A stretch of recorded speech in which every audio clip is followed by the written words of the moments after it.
अस्सलामुअलैकुम। Sports world में आपको वेलकम कहेंगे। मैं हूं हिफ्जा इम्तियाज और अपने टॉपिक्स पे नजर डालते हैं। सबसे पहले श्रीलंका ने जिम्बाब्वे के खिलाफ शानदार कमबैक किया है और 9 विकेटों के बड़े मार्जिन से कामयाबी समेट ली है। अब तमाम नजरें कल पाकिस्तान और श्रीलंका के मैच पर होंगी, जो फैसला करेगा कि पाकिस्तान के साथ फाइनल कौन सी टीम खेलेगी। और इस तरह श्रीलंका की जीत से एक इवेंट में इंटरेस्ट भी जो है वो फिर से डेवलप हो गया है।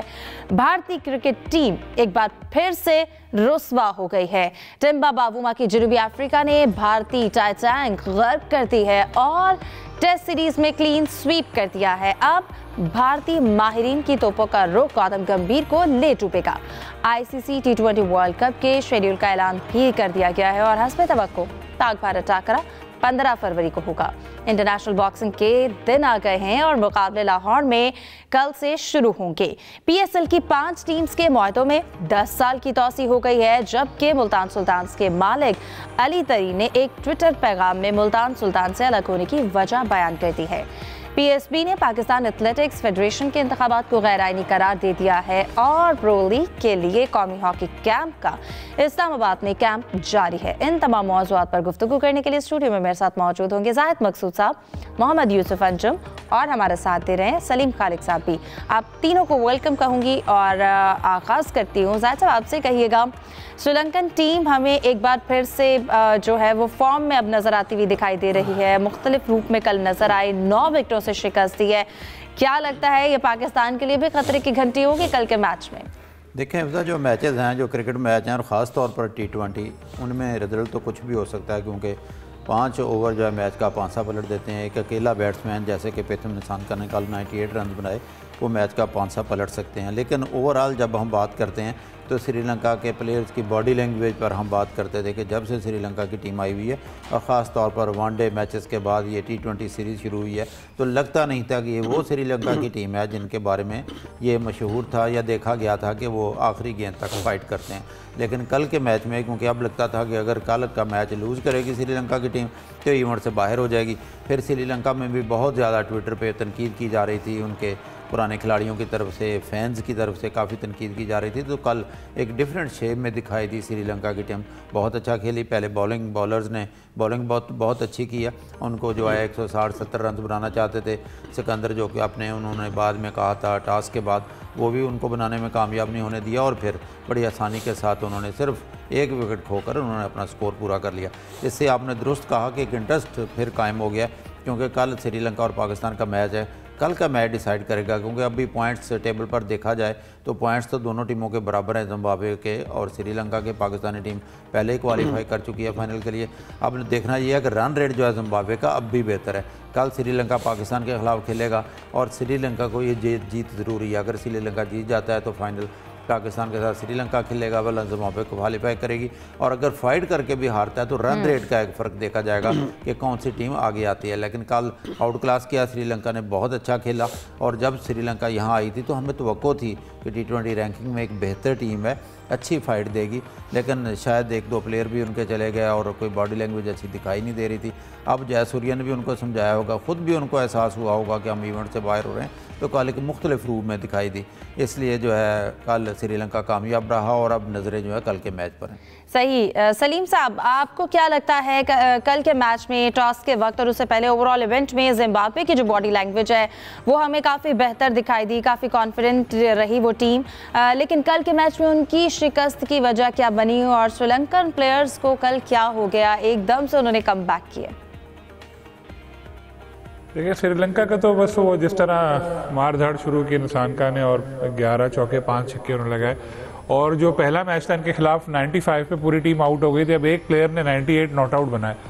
इससे अंदाज़ा लगा ले परफॉर्मेंस में कितनी बेहतरी नज़र आई इनकी। और जब ऐसा लग रहा था कि ये टीम बिल्कुल अब बाहर होने वाली है, उस वक्त श्रीलंका ने कम बैक किया और बिल्कुल आपने दुरुस्त फरमाया कि इवेंट में एक नई जान डाल दी। वरना अब तक एक ही टीम बेहतर परफॉर्म करती नज़र आ रही थी, वो थी पाकिस्तान। लेकिन अब ओवरऑल ऐसा हो गया है कि ज़रा बेहतर एक माहौल बन गया। अमूमन हमारे साथ ऐसा होता है कि पाकिस्तान को आखिर में इंतज़ार होता है कि जी फलां टीम जीत जाए, फलां के ऐसे ओवर नेट रन रेट हो तो हम फाइनल में पहुंचेंगे। इस बार चूंकि टीमें भी हल्की हैं, इवेंट भी 3 टीमों का ही है, तो हम लोग तो सेफ हैं कि हम लोग फाइनल में पहुंचे हुए हैं। अब श्रीलंका अगर कल जीता तो पहुंच जाएगा फाइनल में, हारा तो उसके बाद फिर वही नेट रन रेट वगैरह का होगा।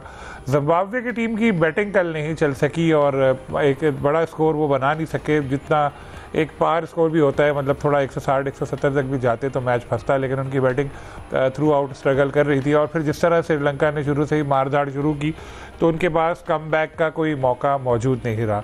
अब देखना ये है कि कल पाकिस्तान क्या करता है, क्या कुछ स्टार प्लेयर्स को रेस्ट कराया जाता है या वैसे ही जैसे हम वर्ल्ड कप फाइनल समझ के अपनी फुल स्ट्रेंथ टीम हर मैच में खिला रहे हैं, जिम्बाब्वे के खिलाफ हो चाहे श्रीलंका के खिलाफ, वैसे ही हम सबको खिलाएं।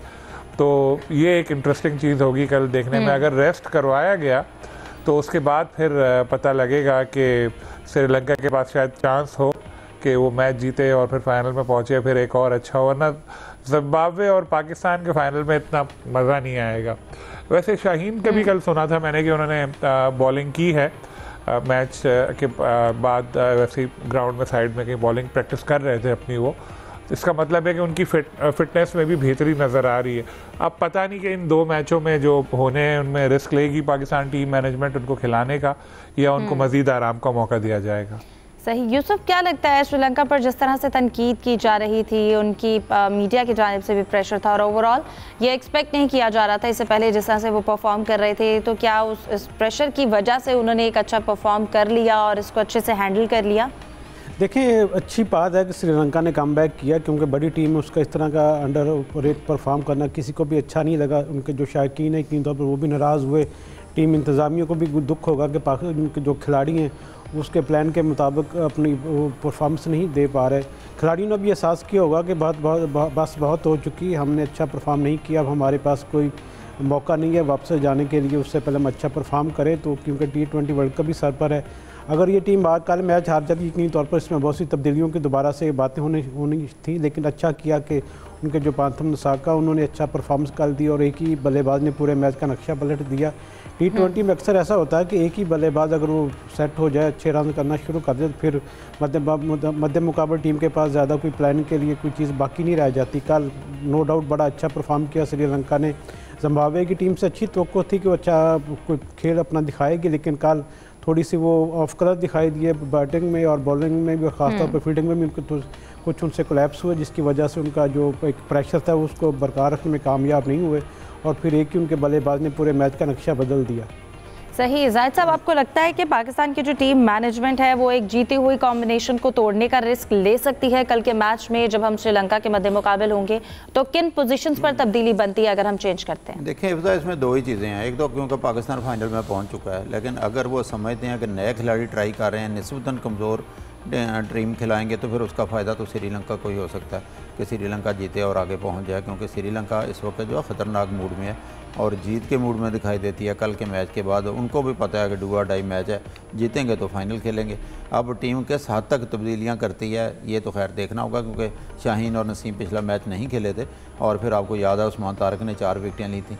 तो ये देखना पड़ेगा कल की कंडीशंस को देखते हुए, पिच को देखते हुए और फिर टीम मैनेजमेंट, क्योंकि पाकिस्तान के लिए मैच की अहमियत नहीं है, लेकिन मद्दे मुकाबल टीम के लिए अहमियत है कि वो किस हद तक उस मैच को जीतना चाहती हैं। और फिर उसका स्टेक भी जिम्बाब्वे का लगा हुआ होगा कि श्रीलंका अगर जीतती है उनको ये कहने का भी एतराज़ ना हो कि शायद पाकिस्तान ने लूज़ टीम को उतारी है, लेकिन बेंच पे भी मजबूत खिलाड़ी पाकिस्तान के बैठे हैं और अगर उस्मान नहीं खेलते तो इब्रार मौजूद हैं, पाकिस्तान के पास स्पिनर्स भी हैं, फास्ट बॉलर्स भी हैं। वसीम जूनियर ने बड़ी अच्छी बॉलिंग की है, सलमान मिर्ज़ा इतनी अच्छी बॉलिंग नहीं कर सकते, लेकिन उनको ट्राई किया जा सकता है। बिल्कुल। सलीम साहब, आपको क्या लगता है कल के मैच में श्रीलंका की अगर असल ताकत की बात की जाए, उनका बॉलिंग अटैक है या उनके टॉप ऑर्डर हैं, और हम अगर कल टॉस जीतते हैं, पाकिस्तान कल टॉस जीता है, तो कंडीशंस के अकॉर्डिंग हमें बैटिंग की तरफ जाना चाहिए या चेस करने की तरफ? श्रीलंका की कल बैटिंग एक्स्ट्रा ऑर्डिनरी रही, बॉलिंग भी बेहतर थी, लेकिन जिसने उनको मैच जितवाया वो बैटिंग है। ओपनिंग उनको बड़ी ज़बरदस्त मिली, जिस तरह उन्होंने हिटिंग की, कल थोड़ा बेखौफ क्रिकेट उन्होंने खेली, इस वजह से उनको फतह नसीब हुई है। पाकिस्तान के लिए भी यही अच्छा है, चेस करें, देखें, क्योंकि हमारी बॉलिंग तो माशाल्लाह बड़ी अच्छी जा रही है, ख़ास तौर पे स्पिनर हमारे जिसको भी मौका देते हैं वो परफॉर्म कर जाता है। अभी देखें जैसे उस्मान ने आउट किए, अबरार को मौका मिले शायद वो दोबारा आके वो आउट कर जाएं, तो ये एक अच्छी चीज़ ये है पाकिस्तान टीम के साथ। तो अब मेरा ख्याल है कि चेस करें, अगर बाद में देखते हैं कितने जल्दी स्कोर बनता है, क्या होता है, और थोड़ी इंटरटेनिंग क्रिकेट खेलें। लोग थोड़ा बोर हो रहे थे, कल तो अच्छा मैच हुआ, सेकंड इनिंग में थोड़ी मारधाड़ हुई। अब जो पाकिस्तान का भी मैच है वो भी ऐसे ही होना चाहिए कि ज़रा मज़ा आए लोगों को देखने में, ताकि आगे के लिए फिर फाइनल के लिए एक और टेम्पो बने और लोग आएँ देखें। T20 क्रिकेट नाम ही इसी का है कि ज़रा एंटरटेनिंग क्रिकेट हो और लोग एंजॉय करें। सही। यूसुफ, क्या लगता है श्रीलंका के पास कल के मैच में पाकिस्तान को अगर अपसेट करता है तो क्या एक्स फैक्टर है, और अगर श्रीलंका के टॉप ऑर्डर बहुत मजबूत है तो पाकिस्तान की प्लानिंग कैसी होनी चाहिए पावर प्ले में? देखिए, पाकिस्तान को मेरे ख्याल में उसी प्लेइंग 11 के साथ मैदान में उतरना चाहिए। उसके माइंड में 29 तारीख के वाले फाइनल के लिए रखी हुई है, क्योंकि जब आप नाकाबिल शिस्त रहते हुए फाइनल खेलते हैं उसका प्रेशर ही दूसरी टीम पर ज़्यादा पड़ता है, और इससे मेरे ख्याल में पाकिस्तान के पास अच्छा मौका होगा कि पावर प्ले में जो गलतियां हमने की हैं उसको ना दोहराया जाए, अच्छी प्लानिंग के साथ मैदान में उतरा जाए। ज़रूरी नहीं है कि उनके बॉलर्स के ख़िलाफ़ चमीरा ख़ासतौर पर मैं कहूँगा कि हसरंगा जो उनके स्पिन बॉलर उनके ख़िलाफ़ भी पाकिस्तान को अच्छी प्लानिंग के साथ मैदान में उतरना होगा। विकेट अपने हाथ में रखनी चाहिए। पावर प्ले में जब तक अपने हाथ में विकेटें होंगी आप रन भाई स्कोर बोर्ड काफ़ी से जा सकेंगे, और मेरे ख्याल में पाकिस्तान के साइम अयूब, फ़खर जमान, साहबज़ादा फरहान से एक बार फिर अच्छे तवक्कुआत हैं कि वो अच्छी परफॉर्मेंस देंगे। बाबर आजम से अच्छी पाकिस्तान को तवक्कुआ है कि वो एक बार फिर अपनी जो इनिंग्स उसको बेहतर करेंगे ताकि उनकी जो कॉन्फिडेंस है मज़ीद बेहतर हो। सलमान अली आगा का जिक्र करना चाहूँगा कि वो अभी तक अच्छा परफॉर्म नहीं कर पाए, उन पर खासा प्रेशर होगा, वो भी परफॉर्म नहीं करते फिर तनकीद जो पहले से उन पर काफ़ी हो रही है उसमें इजाफा हो जाएगा, और थोड़ा सा अपने जो नंबर थोड़ा वो पीछे ले आए तो मेरे ख्याल में उससे पाकिस्तान की टीम की जो कम्बिनेशन वो बेहतर हो सकता है। क्योंकि फ़खर जमान हमने देखा कि आखिरी मैच में वो 7वें 8वें नंबर पर बैटिंग करते हुए दिखाई दिए। अब ये नहीं सामने नज़र वजह से मालूम हो सके कि उनको इतने देर से क्यों भेजा गया, लेकिन मेरे ख्याल में अगर फ़खर जमान को थोड़ा पहले भेजा जाए सलमान अली आगा से तो फिर पाकिस्तान की जो बैटिंग है थोड़ी बेहतर हो सकती है। हमारे जो टारगेट है 200 रन करने का, अभी तक किसी मैच में हमने स्कोर नहीं किया, लेकिन पाकिस्तान को कम से कम कल के मैच में अगर पहले बैटिंग करते हैं तो फिर उसको 200 रन की तरफ जाना चाहिए, क्योंकि श्रीलंका की टीम पाकिस्तान के खिलाफ दबकर खेलेगी और उनके पास सिर्फ 2 ही उनके कोशर मेंडस हैं बैटिंग में, जबकि हसरंगा बॉलिंग में उनका ख़तरनाक स्पेल है जिनसे हमें थोड़ा सा बचना होगा। बिल्कुल। जाहिद साहब, आपसे जानना चाहूँगी, जो इस वक्त भारतीय क्रिकेट को रुसवाई हुई है, दुनिया भर में चर्चे हैं, और एक नाकाबिले तस्खीर समझे जाने वाली दीवार जिसको गिरा दिया, क्रिकेट टाइटैनिक को गर्क कर दिया जनूबी अफ्रीका ने, तो इस मैच पर जिस तरह से भारत की परफॉर्मेंस रही, क्या कहेंगे? देखें, जब से दोपहर से टेस्ट आ रहे हैं तो दर्द की शिद्दत तो बढ़ रही है इंडिया में, पूरे भारत में ही, उनके मीडिया में भी, आम फैंस में भी, और टीम भी परेशान है, टीम इंतज़ामिया भी, क्योंकि 2 मैचों की सीरीज़ थी। वर्ल्ड टेस्ट चैम्पियनशिप के 2 मैच थे। कोलकाता में मैच 2 दिन में ख़त्म कर दिया साउथ अफ्रीका ने, आज जो है 4.5 दिन में ये इसका बोरिया बिस्तर भी लपेट दिया भारत का दूसरे टेस्ट में भी। और यहाँ से देखना चाहिए कि भारतीय क्रिकेट जो है किन बुनियादों पर खड़ी है। तनकीद का तूफ़ान तो हुआ है, वो हेड कोच गौतम गंभीर के ख़िलाफ़ है जो किसी की सुनते नहीं है, आपको पता है। और फिर इसमें टीम का कम्बिनेशन कहना चाहिए, कौन खिलाया गया, किसको बाहर बिठाया गया, बहुत तनकीद हो रही है। पिचेस पर बहुत तनकीद हो रही है कि अपनी मर्ज़ी की पिचेस बनाई, और दूसरे अल्फाज में तो सनफान अल्फाज में कहें तो टैम्पा बूमा जिनके नाम डाले जा रहे थे तरह तरह, अब ये कह सकते हैं इसको कहते हैं घुस कर मारना, और बहुत ही बुरी तरह शिकस्त दी है उन्होंने। 408 रन से आज शिकस्त दी और उनकी टीम 140 रन पर ढेर हो गया। दूसरी इनिंग में तो सिवाय जदीजा के जिन्होंने 54 रन किए हैं, कोई खिलाड़ी उनका 20 रन तक नहीं बना सका। हालांकि उस तरफ फास्ट बॉलर बुमराह भी थे, मोहम्मद सिराज भी थे जो कल गिर कर जिनका शोल्डर भी फ्रीज़ हो गया था। और उनकी तरफ अगर मार्को जैनसन को देखें तो उसने 93 रन की इनिंग्स खेली और विकेटें भी ली हैं। फिर आपको याद होगा हरमर यहाँ भी आए थे, उनको बहुत अच्छा बॉलर हम नहीं समझते थे कि एक दरमियाना बॉलर है, उन्होंने तबाही मचा दी है। 17 विकेटें वहाँ पे लेके उनकी बनाई हुई पिचेस पे उनको हराना, और 25 साल बाद साउथ अफ्रीका का जीतना मेरा ख्याल है बहुत बड़ी कामयाबी है। और फिर मौके की मुनासबत से मोहसिन नकवी साहब ने, आपको याद है, साउथ अफ्रीका को मुबारकबाद का मैसेज भी भेजा बड़ा बर वक्त।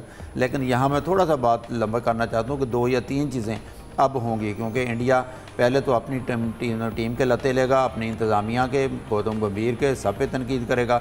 फिर आवाम की तवज्जो हटाने के लिए नंबर 1 जो वर्ल्ड कप में पाकिस्तान इंडिया का मैच है उसकी तरफ आ जाएगा। नंबर 2 कल से वो उस्मान तारक के बॉलिंग एक्शन को लेकर बहुत कुछ कह रहे हैं, हालांकि आईसीसी के यहाँ पे अंपायर्स हैं, आईसीसी की नज़रें हैं, उसको एक बेजा जो है ना वो इशू बनाया जा रहा है। और फिर नंबर 3 उनके फैंस बड़े दिलचस्प जो है तवज्जो पेश कर रहे हैं कि ये पहला टेस्ट था जिसमें, क्योंकि सूरज जल्दी गुरूब हो जाता है गुवाहाटी में, उनका कहना था कि चाय का का वक्फा पहले किया गया और खाना बाद में दिया गया। तो बुनियादी वजह यह बन गई कि चाय पहले पीने से हमारी टीम हार गई। तो मुख्तलिफ तौजीहात है। बहरहाल बहुत बुरी हुई इंडिया के साथ इस टेस्ट सीरीज़ में। देखें ना, अपनी टेस्ट सीरीज में हम उस्मान तारिक को भी लेकर आ रहे हैं, उनका बॉलिंग एक्शन पे भी जिक्र करेंगे। तो बहाने और इस तरह के पॉइंट्स जो हैं वो बनाए जा रहे हैं ताकि अपनी टीम की जो शिकस्त है परफॉर्मेंस उसे नजरें हटा सके।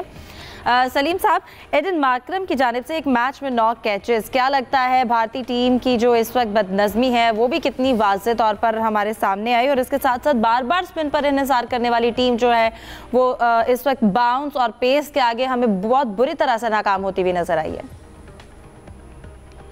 मैं चाय का वक्फा बाद में करूंगा, मेरी भी चाय आ गई है, मैं ताकि कोई जवाब ना रहे कि भाई जवाब ऐसा दिया इन्होंने।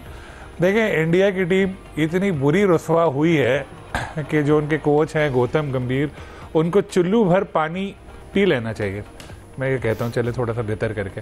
इतनी ख़राब परफॉर्मेंस, 408 रन से हारे, शर्म करें ये लोग। इंडियन क्रिकेट की हिस्ट्री में उनकी टीम कभी इतने बड़े स्कोर से नहीं आ रही।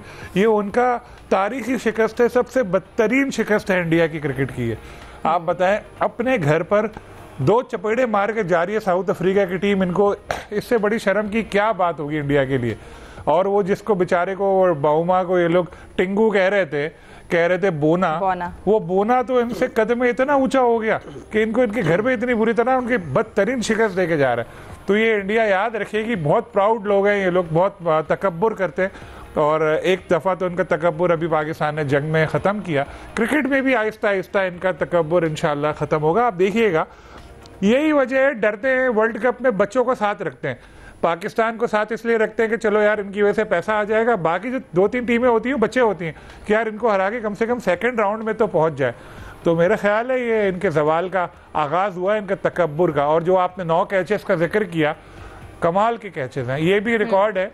एक राहिन इंडिया के ही, उन्होंने 8 लिए थे, मार्करम ने 9 कैचेस लिए और 1 कैच जिसकी बड़ी चर्चे हैं, जो बिल्कुल सुपरमैन की तरह उड़ते हुए उन्होंने पकड़ा था। तो ओवरऑल इनकी परफॉर्मेंस बहुत ज़बरदस्त रही। हार्बर ने 6 आउट किए, अभी पहली इनिंग में उनकी 3 विकेटें थी, लेकिन बड़ा मज़ा आया। बहुत इंडिया के साथ ऐसे ही होना चाहिए। ये तो 5 मैचों की सीरीज़ होती, काश 5-0 से इनको हरा के जाते और मज़ा आता। यूसुफ, जैसे कि जाहिद साहब ने भी जिक्र किया कि मुख्तलिफ बहाने बनाए जा रहे हैं, मलबा कभी कोच पर डालना, गौतम गंभीर पर डालना, कब तक इंडिया जो है वो अपने जो खेल है उसे खेल समझकर जो अपनी गलतियां हैं उनको ठीक नहीं करेगा और हमेशा से इसी तरह से बहाने बनाए जाएंगे? क्या इससे वो अपनी खामियों को कंट्रोल कर सकता है? देखें, हिफ्ज़ा है कि इंडियन फिल्म का डायलॉग है, कितने लोग थे। तो जब जब ये टेस्ट सीरीज़ का जिक्र होगा तो सिर्फ एक ही नाम इंडिया के जहन में आएगा कि बाउमा एक ही आदमी था जिसने पूरी इंडिया की क्रिकेट का जनाजा निकाल दिया। और 2 टेस्ट सीरीज़ से पहले आपको याद होगा कि न्यूजीलैंड ने भी इनको वाइट वॉश किया था इसी इनकी अपनी सरजमीन पर। तो हमेशा आप पैसे के बाल बोते पर अपनी मनमानी तो कर सकते, लेकिन आपको परफॉर्मेंस के साथ ही जीतना ज़रूरी होता है। और जो भी टीम अच्छा परफॉर्म करेगी, अच्छी प्लानिंग के साथ मैदान में उतरेगी, चाहे वो इंडियन सरजमीन हो चाहे बाहर की सरजमीन हो, तो फतह उसके मुकद्दर बनेगी। तो यही कुछ जनूब अफ्रीका ने भी किया। जनूब अफ्रीका ने चूँकि पाकिस्तान में टेस्ट सीरीज़ खेली, बड़े यहाँ पर उनको स्पिन ट्रैक पर खिलाया गया, उससे उनके जो बल्लेबाज थे उनको तजर्बा हासिल हुआ। और इसी किस्म के सिमिलर विकेटें वहाँ पर भी थी, इंडिया में भी हमें देखी, गुवाहाटी में भी और कोलकाता में भी, ईडन गार्डन में भी, जहाँ पर दोनों जगह पर इंडिया की टीम को जो नाकामी का सामना करना पड़ा। बहाने चाहे जो भी बनाएं, चाहे गौतम गंभीर पर डालें, चाहे स्पिन ट्रैक अच्छा नहीं बनाने पर डालें, चाहे स्पिनर्स के खिलाफ अपनी वो कैंपेन चलाएं, लेकिन एक बात नज़र जो साफ ये दिखाई दे रही है कि इंडियन टीम या वो जो विराट कोहली और रोहित शर्मा की मौजूदगी में एक कम्बिनेशन था कि यकजहती थी, वो नज़र नहीं आ रही। लगता है कि अब टीम में ग्रुप बन चुके हैं, एक ग्रुप गौतम गंभीर की सपोर्ट करता था, जबकि दूसरा ग्रुप अभी तक रोहित शर्मा के साथ उसकी हमदर्दियाँ हैं। तो यकीनी तौर पर ये जो तारीख़ी नाकामी हुई 408 रन से टेस्ट सीरीज़ हारना, टेस्ट मैच हारना, ये इंडिया की अब तक की सबसे बड़ी डिफीट कहा जा सकता है उसको। और 2000 में आखिरी बार साउथ अफ्रीका ने टेस्ट सीरीज़ जीती थी इंडियन सरजमीन पर। अब 25 साल बाद उन्होंने एक ऐसा मार्का अंजाम दिया कि जिस पर पूरी दुनिया हैरान है कि साउथ अफ्रीका ने इंडियन सरजमीन पर ये अपना जो कारनामा अंजाम दिया है।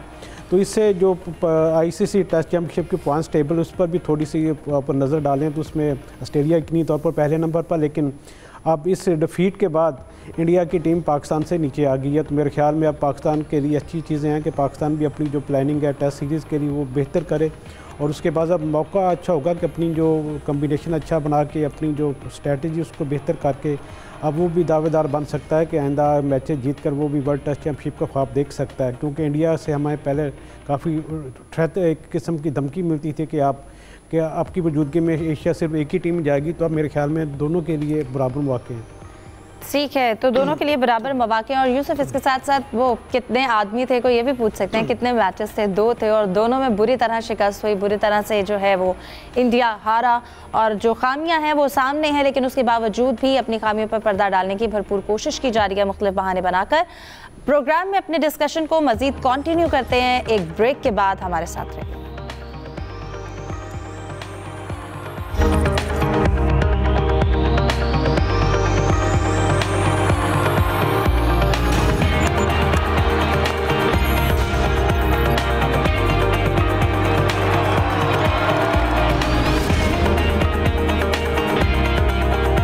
Welcome back.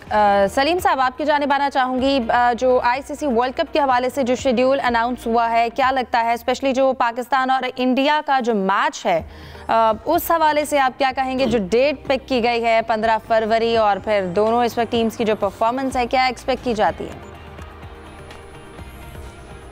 देखिए, अब पाकिस्तान की टीम सेट होती जा रही है। ठीक है, हम लोग 3 मैच हारे एशिया कप में इंडिया से, लेकिन अगर आप देखें तो ओवरऑल परफॉर्मेंस में हमारी बेहतरी आ रही है। एक वीक लिंक नज़र आ रहा था बैटिंग में हमारे, बाबर के आने के बाद वो फिल हो जाएगा जो एक गैप था। बाबर अब परफॉर्म भी कर रहे हैं, उनका जो खोया हुआ एतमाद था वो वापस आ गया। हम लोग पहले भी देखें, जब भी बात होती थी यही कहते थे कि बाबर को इस टीम में होना चाहिए, तो शुक्र है सेलेक्टर्स ने अकल ली और एक बेहतर डिसीजन लिया, उनको वापस लेकर आए, क्योंकि टीम से बढ़कर कुछ नहीं है, किसी की ईगो से बढ़कर नहीं होती टीम। तो ये अच्छा फैसला हुआ, और उसके बाद जब से बाबर आए हैं, शुरू में थोड़ा स्ट्रगल किया लेकिन अब स्कोर कर रहे हैं, तो एक कमी महसूस हो रही थी हमारी बैटिंग में, वो अब दूर होगी। और बॉलिंग तो हमारी अच्छी चल रही है, श्रीलंका में स्पिनर्स को मदद मिलेगी, और लकीली हमारे स्पिनर्स अच्छा परफॉर्म कर रहे हैं। ऑलराउंडर में हमें मसला होता था मोहम्मद नवाज ने, लेकिन ये एक जो खिला था वो भर दिया है। वो बैटिंग बॉलिंग दोनों बहुत अच्छी कर रहे हैं। हमारे टॉप ऑर्डर में साहबजादा अच्छा परफॉर्म कर रहे हैं, फ़खर भी हमारे पास है, साइम का पता नहीं होता, चल गए तो चल गए, लेकिन फिर भी सलमान आगा एक थोड़ा सा वीक लिंक है। लेकिन अब जैसे हमने कल डिस्कस किया था, टाइम हमारे पास अब इतना है नहीं, और ये ठीक है कि फॉर्मेट अलग है, इंडिया हारा है टेस्ट में, वो T20 होगा, उसमें प्लेयर्स भी कुछ अलग होंगे, लेकिन जो शिकस्त होती है किधर भी हो उससे फ़र्क तो पड़ता है टीम के ऊपर। और अब हरा सकते हैं हम, हमें दिमागी तौर पर ज़्यादा फोकस करना पड़ेगा, स्किल्स तो हमारे पास हैं। पहले भी कई ऐसे मौके आए जब हमें लग रहा था कि जीत जाएंगे, हार गए थे। मेंटल स्ट्रेंथ पे काम करने की बहुत ज़्यादा ज़रूरत है। इस बार ऐसा नहीं होगा और हमारी टीम अच्छा खेलेगी। सही। जाहिद साहब, आपको क्या लगता है इस बार जिस तरह से ग्रुप बनाए गए हैं, लगता है कि भारत को कोई सॉफ्ट साइड दी गई, स्पेशली अब जो भारत की परफॉर्मेंस देख रहे हैं, क्या लगता है पाकिस्तान के पास कितना अच्छा मौका है? देखिए, इफ्ता होने को तो कुछ भी हो सकता है, जैसे कि वर्ल्ड कप ऑस्ट्रेलिया में हुआ, जिम्बाब्वे ने पाकिस्तान को हरा दिया था, फिर T20 वर्ल्ड कप अमेरिका में हुआ तो अमेरिका ने पाकिस्तान को हरा दिया। ऐसे वाक़यात होते रहते हैं, लेकिन ओवरऑल देखा जाए चारों ग्रुप में एक अफगानिस्तान ऑस्ट्रेलिया वाला ग्रुप ज़्यादा टफ दिखाई देता है कि एक टीम को बाहर होना पड़ेगा। वरना वो जहाँ तक पाकिस्तान और इंडिया के मैच का तल्लक है, तो माजी में कई मैचेस की एग्जांपल्स दी जा सकती हैं जो पाकिस्तान ने फ़ाइट अच्छी की, फिनिश अच्छा नहीं कर सके, जिनमें ये फाइनल भी एशिया कप का शामिल था, जिसमें कहते थे कि उनका ओपनर जो अभिषेक है, जो सबसे अच्छा खेलते हैं, वो आउट ही नहीं होते। फ़हीम अशरफ वहाँ कारगर हुए, बहुत अच्छी तबाक उन्होंने बॉलिंग की और टीम को आउट भी कर लिया था। फिर एक आध हारिस रऊफ का अच्छा ओवर नहीं रहा, हारिस ने मोहम्मद हारिस ने चांसेस मिस किए, कैच ड्रॉप हुआ, तो पाकिस्तान उससे बहुत दूर हो गया फतह से। यही हाल जो है T20 वर्ल्ड कप अमेरिका वाले में हुआ था। तो मैं नहीं समझता कि ये कोई इतना लंबा स्ट्रेन होता है, कहीं ना कहीं तो किसी टीम ने हारना होता है। और हाल ही में जो Asia cup, rising Asia cup में पाकिस्तान ने शिकस्त दे दिया, फिर थोड़ा बहुत असर तो यकीनी तौर पर टेस्ट सीरीज़ का भी होगा, हालांकि बहुत से प्लेयर उनके डिफरेंट हैं इंडिया के, तो एक फ़र्क पड़ता है। और पाकिस्तान और इंडिया का मैच जब भी होता है उसकी हाइप भी बहुत होती है और दोनों टीमों पे प्रेशर भी होता है। मेरा ख्याल है दोनों तरफ जो है नए खिलाड़ी होंगे, नई टीमें होंगी, और माजी की शिकस्तों को एक तरफ रखते हुए नए सिरे से मैच होगा। एक अच्छा मैच देखने को मिलेगा हमें वर्ल्ड कप T20 में, जो कि श्रीलंका में होना है, क्योंकि भारत भी अपने पिच छोड़कर श्रीलंका में आएगा और पाकिस्तान जो है PCB इन्होंने पहले प्लान किया हुआ है कि 3 T20 मैचों की सीरीज श्रीलंका में खेली जाए। वो हालांकि दूसरे वेन्यू पे होगी, गालबन दम्बोला में होगी, मैच कोलंबो में होंगे, लेकिन कंडीशंस वैसी हैं, उसका यकीनी तौर पर पाकिस्तान को एडवांटेज हासिल हो सकता है। बिल्कुल। यूसुफ, आपसे जानना चाहूँगी, इंटरनेशनल बॉक्सिंग का इवेंट फाइट फॉर ग्लोरी जो है वो हुआ, ऑर्गेनाइजर्स की जानिब से आज प्रेस कॉन्फ्रेंस भी की गई, कितना शानदार इवेंट था और क्या कहेंगे जो पाकिस्तान में फाइटिंग स्पोर्ट्स है इस वक्त उसको कोई एक नई उम्मीद मिलेगी? देखें, बहुत ही अच्छी बात है कि पाकिस्तान में अब इंटरनेशनल मुकाबले हो रहे हैं। पहले हमने हॉकी क्रिकेट को देखा, उसके बाद अब बॉक्सिंग के मुकाबले भी यहाँ पर हो रहे हैं। लाहौर गैरिजन में ये चैम्पियनशिप हो रही है जिसमें 15 ममालिक, America, Korea, Japan, Germany, Mexico, Ghana और दूसरे ममालिक के जो बॉक्सर जो यहाँ पर पहुँचे हुए हैं, और उसमें 6 पाकिस्तानी भी उसमें एक्शन में होंगे। और इसमें ख़ासतौर पर जो तवज्जो का मरकज़ होंगे वो 29 तारीख को जो टाइटल फाइट होगी वर्ल्ड टाइटल के लिए, उसमें मोहम्मद वसीम हमेशा की तरह वो मरकज़ निगाह है। उनसे आज हमारी बात भी, उनका ये कहना है कि पाकिस्तान के लिए टाइटल जीतना हमेशा से उनका ख्वाब रहता है, और क्योंकि पाकिस्तान में ये मुकाबले हो रहे हैं तो उनकी कोशिश होगी एक बार फिर पाकिस्तान का परचम बुलंद करे और ये टाइटल अब उसका कामयाबी से दिफा करे। गैर मुल्की बॉक्सर से भी हमारी बात हुई, उनका ये कहना है कि पाकिस्तान में चूँकि आना बहुत ज़्यादा खुशी महसूस हो रही है, यहाँ की मेहमान नवाजी बहुत ही शानदार है, और हम यकीन होगा कि यहाँ जो बॉक्सिंग के मुकाबले होंगे वो भी बहुत ज़बरदस्त होंगे। बिल्कुल, और यकीनन ये एक बेहतरीन इवेंट है और पाकिस्तान की स्पोर्ट्स को इससे बहुत हेल्प भी मिल सकती है। इसके साथ साथ यूसुफ, जो पाकिस्तान एथलेटिक्स फेडरेशन के जो इस वक्त मामला चल रहे थे, पहले पाबंदी लगाई गई, फिर अब इंतखाबात को जो गैर कानूनी करार दिया गया, क्या लगता है ये क्या मैयार है? देखिए, पाकिस्तान स्पोर्ट्स बोर्ड और पाकिस्तान एथलेटिक्स फेडरेशन के दरमियान इख्तलाफात 6 माह से पहले शुरू हुए थे, जब सलमान बट के हवाले से मामला सामने आया था। उसके बाद अब सलमान बट पर आयद पाबंदी पाकिस्तान स्पोर्ट्स बोर्ड के जो सालिस थे उन्होंने हटाई, सेनेटर परवेज़ रशीद ने। अब जो एथलेटिक फेडरेशन के इंतखाबात हुए थे उसको चैलेंज किया गया था कि ये जो इंतखाब सदर और नायब सदूर के हुए हैं उसको जो आइन के मुताबिक उसके रूल्स के फॉलो नहीं किया गया, जिस पर पाकिस्तान स्पोर्ट्स बोर्ड ने अपने एजुकेटर से सारी चीज़ों को करवाया और सेनेटर परवेज़ रशीद ये सारी चीज़ें कर रहे हैं। मामला उनके सामने तो इसका उन्होंने फैसला सुनाया कि ये जो एथलेटिक फेडरेशन के इंतखाबात ये गैर आइनी और दोबारा इनको करवाया जाए। अब देखते हैं कि ये पाकिस्तान एथलेटिक फेडरेशन का भी ये मामला हल करके अपने इंतखाबात करवाती है दोबारा। सही। सलीम साहब, आपके जाने आना चाहूँगी, PSL के हवाले से बात करें तो 5 टीम्स ने जो उनका कॉन्ट्रैक्ट है अगले 10 सालों के लिए उसकी तजदीद हो गई। इस्लामाबाद यूनाइटेड की अगर बात करें तो उन्होंने बिल्कुल लास्ट मोमेंट पे आके, लेकिन उन्होंने कॉन्ट्रैक्ट जो है उसकी उनकी तजदीद हो गई। क्या लगता है अब जो एक ब्रांड है उसकी वैल्यू की बहाली कितनी मुश्किल होगी? इसके साथ साथ जो अली तरीन के हवाले से एक ट्वीट भी सामने आया, आप इस पर क्या राय देंगे? देखें, इस्लामाबाद यूनाइटेड का कोई इशू नहीं था, वो सब टीमें एग्री कर चुकी थी, 5 को आना ही था। ताखिर से इसलिए हुई, शायद उनके ओनर वो पाकिस्तान में रहते नहीं हैं, उनको यहाँ आना था, तो इस वजह से आने के बाद एक रस्मी एक मीटिंग शायद वो करना चाह रहे थे, इस वजह से हुई। लेकिन कोई तनाज़ा नहीं था उनका भी, 5 ने बड़े आसानी से साइन कर लिए, 5 चाह रहे थे, सबकी फ़ीस बढ़ी। अब दिल में सबके जो भी हो, लेकिन सब ने साइन कर दिए, कोई मसला नहीं था। मसला इनका आया मुल्तान सुल्तान का, और अली तरीन ने कल एक लंबी चौड़ी जो एक ट्वीट की जिसमें उन्होंने कहा अलविदा, मतलब ख़त्म उनकी तरफ से मामला। लेकिन मैं इतना बता दूं, मामला अभी भी ख़त्म हुआ नहीं है। ऑफिशियली PCB ने ताहाल ऐलान नहीं किया है कि मुल्तान सुल्तान के जो मौजूदा ओनर्स हैं ये फारिग हैं।